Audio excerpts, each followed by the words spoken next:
All right, good evening, and thank you for this opportunity to share my experience of Fulbrighting with family. This past summer, I taught at the University of Ljubljana's Department of Landscape Architecture through a Fulbright teaching grant. Joining me in Slovenia was this court of characters who added spontaneous, sentimental, and hilarious layers to our experience abroad.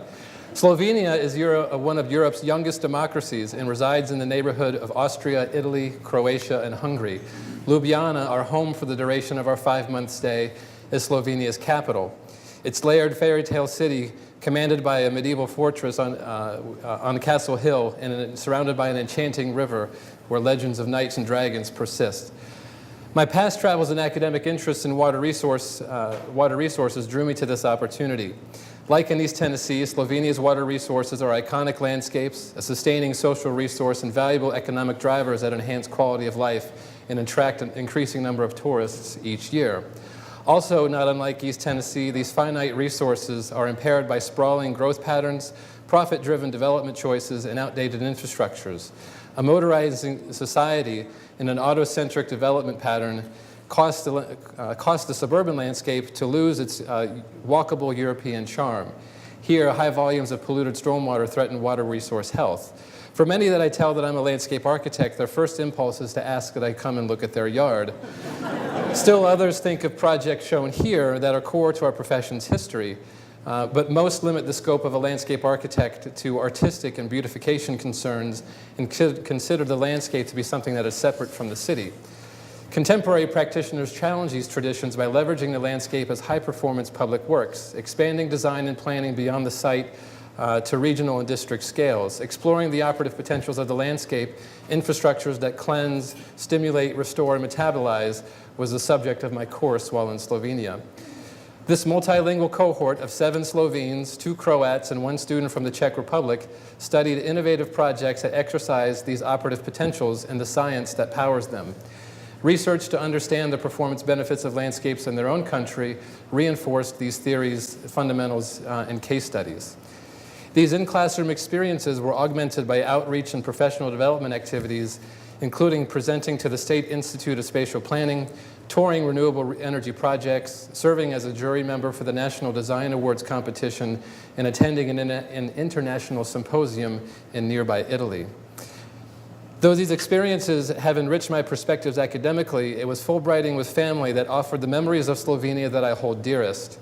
I'd like to talk about some of these experiences now, perhaps breaking down barriers for those in the room who may have contemplated these opportunities but declined them because of anticipated challenges.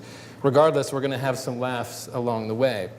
If you ask my son what he remembers most about our time abroad, he says the culture, a remarkable response for a 10-year-old, especially considering the amount of ice cream and Kinder eggs we consumed while abroad.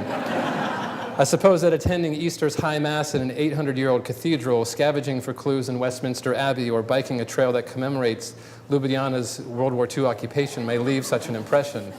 Foraging for fruits in the forest or passing the lettuce cart bound for the market daily gives one new appreciation for the definitions of freshness and locally grown.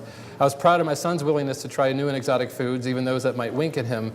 My daughter, on the other hand, was not so apt to expand her palate, favoring schnitzels and margarita pizzas. Life without a car proved to be actually a luxury, not a hardship, that afforded social, economic, and health benefits. Getting from one place to another became an event, not a chore, that enabled a level of familiarity with our surroundings and our neighbors that were simply not possible when one only sees their community through a windshield. This mobility and proximity allowed for unforgettable excursions. From Ljubljana, it's a pleasant 4-hour train ride through the Alps to Salzburg. 3 hours drive will get you to Croatia's Adriatic coast for a brisk swim. And it's a short flight to London, where the Tower Bridge's new glass floor affords unique and terrifying views of the River Thames. Our children's international school immersed them in a classroom that afforded multicultural experiences as well. Our son played Kurt Von Trapp in the school's production of The Sound of Music, and I was particularly proud of his costume selection for Superhero Day. Through school, Lucy discovered ballet and rode world-renowned Lippens-Honor stallions at a local horse farm. Living as close to the Alps as Knoxville is to the Blue Ridge also affords high adventures and child-friendly fun. While our daughter was perfectly fulfilled with a cozy new hat and a Hello Kitty ski parka, my son and wife hit the slopes with remarkable proficiency. In Slovenia, my son and I also experienced a different but equally exhilarating brand of football. We each had moments of homesickness, but there were many familiar comforts that made us feel not so far from home. Coca-Cola, of course, is universal, and candy is candy no matter where you are. Seeing the rhododendrons of the Smoky Mountains Brushy Mountain Trail in a photo exhibit made Rocky Top feel that much closer. Of course, Fulbrighting with family isn't all fun and games. Sometimes it rains, and sometimes the kids don't listen. And you sure didn't plan on explaining to the kids why the Salzburg police carry loaded automatic weapons. I just hope for your sake that if you go, these three things don't happen on the same day while you're trying to knock the Sound of Music tour off your bucket list.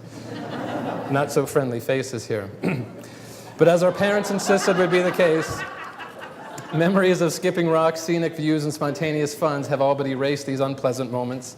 I'll never forget the laughter and the horror that rainy day when we heard from the bathroom, "Hey, Daddy, we figured out how to use that second toilet." And for all the architecture, tasty cuisine, and beautiful landscapes, it is, after all, the people that touch our lives that make any experience what it is. Friendships forged in Slovenia will last longer than the bottles of wine and wooden swords that we brought home, and will enrich our lives in ways that photos and sketches never can. Fulbrighting as a family was an enriching opportunity both personally and professionally. If you've ever lived with family abroad, you can relate to this. If you haven't, I strongly encourage that you consider it, through the Fulbright program or otherwise. It will enhance the experience and shape your family in ways that you never could anticipate, and leave everyone with memories and an appetite for travel that will last a lifetime. Thank you.